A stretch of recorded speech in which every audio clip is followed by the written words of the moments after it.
Hello everyone. We are reading the chapter number 7 of Civics for class 7th.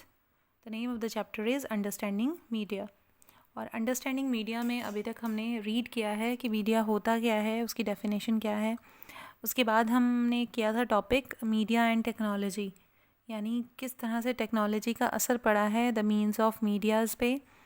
और हमने देखा कि जैसे जैसे टेक्नोलॉजी में इम्प्रूवमेंट हो रही है, डेवलपमेंट हो रही है, वैसे ही मीडिया और भी ज़्यादा स्ट्रॉन्ग बनता जा रहा है. The mass of people are more connected with the means of medias. तो आगे हम टॉपिक करेंगे media and money. The different technologies that mass media uses are expensive. Just think about the TV studio in which the newsreader sits. It has lights, camera, sounds, recorders, transmission satellites, etc., all of which cost a lot of money. तो different technology use होती है mass media में. जब करोड़ों लोगों तक वो चीज़ हमने पहुंचानी है, वो न्यूज़ हमने पहुंचानी है, तो उसके लिए बहुत सारी चीज़ें हमें ख़रीदनी पड़ेंगी और वो चीज़ें जो है एक्सपेंसिव होती हैं. अगर हम एक नॉर्मल से टीवी स्टूडियो की बात करें तो जहाँ पर न्यूज़ रीडर बैठकर न्यूज़ पढ़ता है, तो वहाँ पर बहुत कुछ होता है. लाइट्स होती हैं, वहाँ पर कैमरास होते हैं, साउंड रिकॉर्डर्स होते हैं, ट्रांसमिशन सैटेलाइट्स होते हैं. तो ये सारी की सारी चीज़ें जो है वो बहुत ही महंगी आती हैं. यानी न्यूज़ जो है उसको ब्रॉडकास्ट करना आसान नहीं है, उसके लिए बहुत सारी टेक्नोलॉजी, बहुत सारी पैसे की ज़रूरत पड़ती है. In a news studio, it is not only the newsreader who needs to be paid, but also the number of other people who help put the broadcast together. सिर्फ जो न्यूज़ रीडर हमें देख रहा है वही पैसे नहीं लेता, बल्कि हमें उन लोगों को भी पे करना पड़ता है जो कि ट्रांसमिशन में हेल्प करते हैं. जैसे अगर मैं कहूँ कि जो वहाँ का लाइट मैन होता होगा, कैमरा मैन होता होगा, तो definitely they are also paid. और जो न्यूज़ को इकट्ठा करते हैं लोग, रिपोर्टर्स जो बिहाइंड द सीन होते हैं लोग, उनको भी पे करना पड़ता होगा एक न्यूज़ एजेंसीज को. This include those who look after the cameras and lights. Also you have read earlier the technology that mass media use keep changing and so a lot of money is spent on getting the latest technology. तो अब मैंने आपको बताया था कि जो technology है वो आए दिन चेंज होती रहती है, नई से नई टेक्नोलॉजी आती जा रही है. तो न्यू टेक्नोलॉजी यूज़ करने के लिए भी उन्हें नए इक्विपमेंट्स लाने पड़ते होंगे और उसके लिए भी बहुत सारी मनी खर्च होती है. Due to these cause the mass media needs a great deal of money to do this work. As a result most television channels and newspapers are a part of big business houses. अब जो है, अब ये money जो है कहाँ से आती है, या हम कहें कि न्यूज़ रीडर हमें न्यूज़ क्यों दे रहा है, क्या उसको इस चीज़ के पैसे मिल रहे हैं? तो हाँ, उसको इस चीज़ की सैलरी मिल रही है, पैसे मिल रहे हैं, इसलिए वो हम तक न्यूज़ पहुंचा रहा है. और न्यूज़ चैनल को भी इससे फ़ायदा हो रहा है. कैसे, वो हम अगले पार्ट में पढ़ेंगे. Mass media is constantly thinking of making money. जो मास मीडिया है वो पैसे कैसे कमाए. हर एक कोई प्रोफेशन है वो यूं ही नहीं चल रहा है. कहीं ना कहीं वो अपना प्रॉफिट अर्न ज़रूर करते हैं उससे, क्योंकि इतने सारे लोगों को सैलरी देना विदाउट प्रॉफिट तो पॉसिबल नहीं है. One way in which the mass media earns money is by advertising different things like cars, chocolates, clothes, mobile phones etcetera. हम देखते हैं जब हम न्यूज़ सुनते हैं तो न्यूज़ के बीच में बहुत सारी एड्स आती हैं, और वो एड जो होती हैं उसी के थ्रू मीडिया को पैसा मिलता है. वो एडवर्टाइजमेंट वो फ्री में नहीं करते हैं, उनके लिए बहुत सारे पैसे लेते हैं वो, चाहे वो चॉकलेट की ऐड हो, क्लोथ्स की हो, मोबाइल फ़ोन की हो या कार की हो. You must have notice the number of advertisement that you have seen while watching your favourite television show. हम कोई भी शो देख लें उसमें हम बहुत सारी एडवर्टाइजमेंट देखते हैं. हम उन्हें देखना चाहें ना चाहें, लेकिन टेलीविज़न उनको ब्रॉडकास्ट करता है, उन्हें दिखाता है, क्योंकि उनसे उसको अर्निंग हो रही है, उनको पैसे मिल रहे हैं उससे. While watching a cricket match on TV, the same advertisements are shown repeatedly between the each over, and so you are often watching the same image over and over again. As you will read in the following chapter, advertisements are repeated in the hope that you will go out and buy what is advertised. तो आप देखते हैं कि जब हम match देख रहे होते हैं तो मैच में रिपीटेडली वही जो एडवर्टाइजमेंट है बार बार दिखाई जाती हैं, और वो इमेजेस जो हैं हमारे दिमाग में कहीं ना कहीं फिक्स हो जाती हैं। तो आप ये एडवर्टाइजमेंट वाले चैप्टर में पढ़ चुके हैं कि ताकि उस प्रोडक्ट की ज़्यादा से ज़्यादा एडवर्टाइजमेंट हो, इसलिए ऐसा दिखाया जाता है बार बार। उसके बाद एक न्यूज़ हाउस की ये पिक्चर है, न्यूज़ चैनल की मैं बोलूँगी, और बहुत सारे लोग देखो यहाँ पर काम कर रहे हैं, और ये सभी लोग यहाँ पर फ्री में काम नहीं कर रहे हैं, इनको इसके लिए सैलरी मिल रही है। उसके बाद नेक्स्ट जो टॉपिक है हमारा वो है मीडिया एंड डेमोक्रेसी। हमारा देश आपको मालूम है कि इंडिया इज़ अ डेमोक्रेसी। तो डेमोक्रेसी में मीडिया का क्या रोल है वो हम रीड करेंगे इस टॉपिक में। In a democracy, the media plays a very important role in providing news and discussing events taking place in the country and the world. It is on the basis of this information that citizen can, for example, learn how the government works, and often they wish to.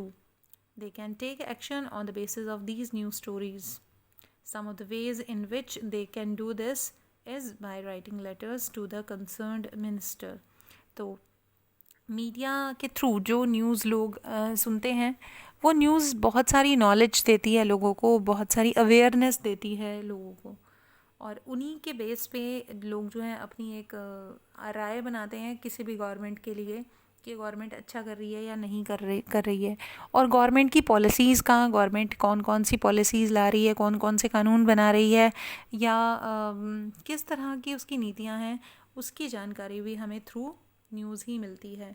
तो हम अपना mindset जो बनाते हैं किसी भी सरकार के बारे में या किसी पार्टी के बारे में, वो किस तरह से बनाते हैं, वो न्यूज़ के ज़रिए बनाते हैं। और अगर हमें किसी चीज़ को प्रोटेस्ट करना है तो हम उसको प्रोटेस्ट भी कर सकते हैं। और कैसे करते हैं? Writing letters to the concerned minister, organising a public protest, starting a signature campaign, asking the government to rethink its programme. अगर हमें मीडिया में देखा कि गवर्नमेंट ने कोई भी एक पॉलिसी अडॉप्ट किया है देश के लिए या फिर कोई न्यू लॉ बनाया है, तो हम उसको अपोज़ भी कर सकते हैं। अगर हम उसकी फेवर में नहीं हैं तो हम उसको अपोज़ कैसे कर सकते हैं? हम पब्लिक प्रोटेस्ट कर सकते हैं, या फिर हम सिग्नेचर कैंपेन्स चला सकते हैं, कोई अभियान चला सकते हैं, या फिर हम गवर्नमेंट को मजबूर कर सकते हैं कि ये जो प्रोग्राम या ये जो पॉलिसी निकाली है आपने, आप इसके बारे में दोबारा विचार करें। Given the role that the media plays in providing information, it is important that the information be balanced. लेकिन अब इससे मीडिया की जिम्मेदारी बनती है कि वो जो इन्फॉर्मेशन लोगों को प्रोवाइड करवा रहा है वो इन्फॉर्मेशन क्या होनी चाहिए? बैलेंस्ड, यानी उसमें झूठ कम से कम होना चाहिए, बातों को बढ़ा चढ़ा कर कहना कम से कम होना चाहिए, ताकि लोगों के सामने सच्चाई आ सके। It is important that the information be balanced. Let us understand what we mean by a balanced media report by reading two versions of the same news event given on the next page. अब ये balanced report क्या होती है? तो वो जो है हम कह सकते हैं कि एक ही न्यूज़ को अगर हम दो तरह से दिखाएं तो हमें सीधा पता चल जाएगा कि बैलेंस्ड रिपोर्ट क्या होती है। एक ही न्यूज़ को दो तरीके से दिखाना या एक पक्ष को ज़्यादा दिखाना जो है वो इम्बैलेंस न्यूज़ के अंडर आएगी, बैलेंस न्यूज़ रिपोर्ट हम उससे बोलेंगे। लेकिन अगर सारी बात साफ साफ जनता के सामने रख दी जाए तो हम उसको बैलेंस्ड रिपोर्ट कहेंगे। उसके बाद the fact is that if you had read either the news paper you would know one side of the story if you had read the news of India. ये दो न्यूज़पेपर्स की cutting है और इसमें एक न्यूज़ है। वो कहते हैं कि अगर आप एक न्यूज़पेपर की कटिंग पढ़ेंगे तो आपको पता चलेगा कि ये जो प्रोटेस्ट हो रहा है इस न्यूज़ को लेकर ये एक नॉनसेंस है। They are disrupting traffic and continuously polluting the city with their factory leaves you a bad impression about them. But on the other hand, if you read the story in the India Daily, you would know that the protests are because of the lot of livelihood will not be adequate. Neither these story is a balanced report. A balanced report is one that discuss all the point of view of a particular story. तो आपको question आ सकता है what is a balanced report. तो balanced report में हम कहेंगे कि balance report क्या है? A balance report is one that discuss all the point of view of a particular story.